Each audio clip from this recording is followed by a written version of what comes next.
அலைக்கும் வரஹ்மத்துல்லாஹி வபரகாத்துஹு. அல்லாஹ் திருப்தி கொள்ளும் அடியான். ஒரு அடியார் ஒரு உணவை சாப்பிட்ட பின் அதற்காக அல்லாஹுவை புகழ்ந்தால், ஒரு பானத்தை குடித்த பின் அதற்காக அல்லாஹுவை புகழ்ந்தால் அல்லாஹ் அவனிடத்தில் திருப்தி அடைகிறான். இந்த செய்தி அனஸ் பின் மாலிக் ரலியல்லாஹு அன்ஹு அவர்கள் மூலமாக அறிவிக்கப்பட்டு அஹ்மத் என்ற நூலிலே 1216 என்ற எண்ணிலே பதிவு செய்யப்பட்டிருக்கிறது. அருளை பெறுகிற மனிதர்கள் அல்லாஹுவை உணர்ந்து கொள்ள வேண்டும். அதனுடைய அடையாளமாக அவர்களது நாவிலே இருந்து அல்லாஹுவை புகழ்பாடுகின்ற துதிச்சொற்கள் வெளிப்பட வேண்டும்.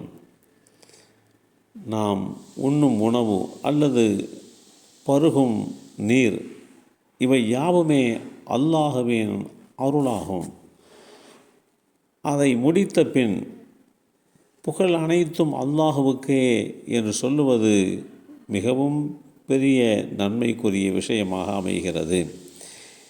இத்தகைய சிறிய நன்றி கூட அல்லாஹுவின் திருப்தியை பெற்றுத்தருவதற்கு காரணமாக அமைந்து விடுகிறது. சக மனிதர்களை திருப்திப்படுத்த காலம் முழுக்க உழைத்தாலும் அது திருப்திப்படுத்தவே முடியாமல் போய்விடுகிறது. ஆனால் ஒரு முறை அல்லாஹுவை புகழ்ந்தால் அல்லாஹு திருப்தி அடைகிறான்.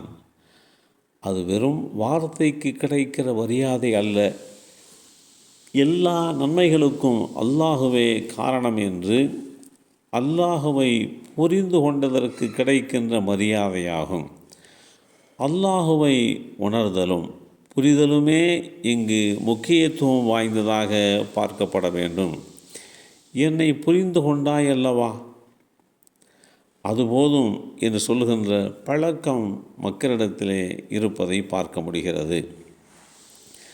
காற்றும் மழையும் உரிய பலனை தர வேண்டும் என்றால் அது அல்லாஹுடைய துணை கொண்டு நடக்க வேண்டும். காற்று வீசுகிற போது அல்லாஹுடைய தூதர் ஸல்லல்லாஹு அலைஹி வஸல்லம் அவர்கள் அச்சம் கொள்வார்கள். அன்னை ஆயிஷா நாயகி ரலியல்லாஹு அன்ஹா அவர்கள் அறிவிக்கிறார்கள், நபி ஸல்லல்லாஹு அலைஹி வஸல்லம் அவர்கள் சூறாவளி காற்று, மழை மேகம் ஆகியவை மிகுந்துள்ள நாட்களில் அவர்களுடைய முகத்திலே ஒரு விதமான கலக்கம் தென்படும். முன்னும் பின்னுமாக நடப்பார்கள், நிம்மதியற்று ஒரு வித தவிப்புடன் காணப்படுவார்கள். மழை பொழிந்து விட்டால் அந்த தவிர்ப்பு நிலை அவர்களை விட்டு முற்றிலுமாக நீங்கிவிடும். மகிழ்ச்சி வந்துவிடும். நான் அவர்களிடத்தில் இது குறித்து கேட்டதற்கு அது என் சமுதாயத்தாருக்கு சாட்டப்பட்ட வேதனையாக இருக்குமோ என்று நான் பயப்பட்டேன் என்று விடையளித்தார்கள். அவர்கள் மழையை காணும்போது இது அல்லாஹுவின் அருள் என்று கூறுவார்கள். இந்த செய்தி ஸஹீஹ் முஸ்லிமில் 1639 என்ற எண்ணிலே பதிவு செய்யப்பட்டிருக்கிறது.